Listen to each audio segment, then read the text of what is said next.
ডাল চাল দেখে অনেকে বুঝে গেছেন কি রান্না হবে। হ্যাঁ, ডাল চাল দিয়ে খিচুড়ি রান্না হবে। আজকে মসুর ডালের খিচুড়ি করব ভাতের চাল দিয়ে।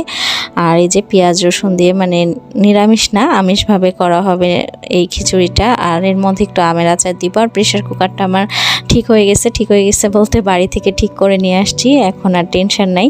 কয়দিন তো টেনশনে ছিলাম প্রেশার কুকার নিয়ে, মানে আমার ম্যাক্সিমাম জিনিসই প্রেশার কুকারে করা হয়, বিশেষ করে খিচুড়িটা তো আমার খুবই ভালো লাগে প্রেশার কুকারে।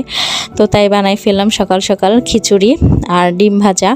আজকে আমার স্কুলের ডিউটি হচ্ছে দুপুরে, মানে পরীক্ষার সময় টিচারদেরকে মানে একটু আলাদা করে ডিউটি দেওয়া হয়। আর আমিও বাসা থেকে আসছি, ভাবলাম যে দুপুরে নিই, সকালে একটু সময় পাবো এই জন্য। তো খিচুড়ি করে মানে খাওয়া দাওয়া করে যাব হচ্ছে স্কুলে। আর ওই তো বরমশাইও খিচুড়ি খেয়ে যাবে। এই তো ডিম ভেজে নিচ্ছি। আর খিচুড়িটা খেতে কিন্তু অনেক মজা হয়েছিল। এইভাবে খিচুড়ি তো আমার খুবই ভালো লাগে, বিশেষ করে এরকম মানে পেঁয়াজ রসুন দিয়ে। নিরামিষটাও ভালো লাগে, তবে আমিষটা একটু বেশি ভালো লাগে। আর একসাথে 2টা ডিম ভেজে নিচ্ছি, কারণ সময়টা কম লাগবে। একটা একটা করে ভাজতে গেলে তো একটু সময় লাগে।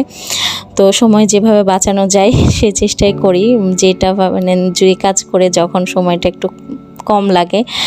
আর এই যে এখন বরমশাইকে খেতে দিচ্ছি। আর ওই যে গিটার পাওয়ার পর থেকে এখন ম্যাক্সিমাম সময়ই সে গিটার বাজায়। আর স্কুলে আজকে মানে বড়দের পদার্থ পরীক্ষা ছিল, তো ওদের অ্যাসাইনমেন্টটা খুব ভালো লাগছে, ওরা খুব সুন্দর করে অ্যাসাইনমেন্টটা করছে। তাই ভাবলাম আপনাদের সাথেও একটু শেয়ার করি। তো এই তো স্কুল থেকে এসে চান টান করে একটু চা নিয়ে বসলাম আমার আর খালার জন্য। এখনও একটা পড়ানো বাকি আছে অধরাকে, তো ও তো বাড়ির পাশে, ওই জন্য একটু দেরি করে গেলেও সমস্যা হয় না সন্ধ্যার পর গেলে। তো খাওয়া দাওয়া করে ওকে পড়াতে যাব। আর এসে রাত্রে রান্নাবাড়ি করব, কি রান্নাবাড়ি হবে। তো এই যে অধরাকে তো অনেক দিন দেখেননি, দেখেন ও পড়াশোনা করছে। তো এই তো ভিডিওটা এই পর্যন্ত। বাই বাই, সবাই ভালো থাকবেন।